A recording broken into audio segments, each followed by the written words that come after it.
So mga boss, udi tayo mga boss. Yung tirahin natin ito, yung mga rusty, no? Dami nito, oh. Tulad nito, tinanggal ko na yung molding dito, may molding yun, oh.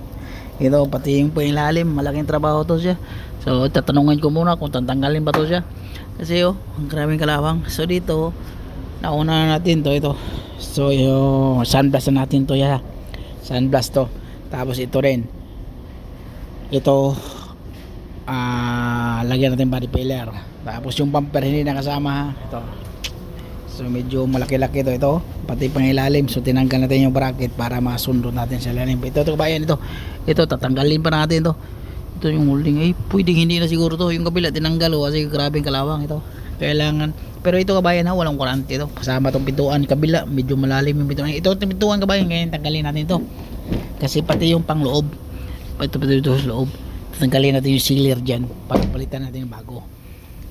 Saba. So kailangan tanggalin natin to kasi pati ito i-repair natin yan. So malaki trabaho. So ang bayad, ang nagbayad pala nito kamayan, hindi pala insurance, no. So ang magbayad nito yung may-ari, ang binayaran niya 9,000 mahigit sa dollar yan, Canadian dollar. So nasa, sabihin natin 400,000 yung bayad dito. Wow, mahigit. Grabe yan, siyang bayad to. Yung bumper hindi kasama, yung fender kasama. Ito hindi kasama to, pati yung hood saka bumper lang, yung harapan sa kalikuran hindi kasama. Pero lahat, pati yung taas na repair ko na yung taas, yung salamin pala tinanggal. Okay, kasi sa loob yan ang kadalasan yung sa salamin. Maraming salamat kabayan, sinir ko lang kabayan, Odi. Pero ang mahirap kasi dito kabayan, kaya walang warranty kasi sa ngayong taon na to. So summer ngayon, so pagdating ng winter kalawang agad.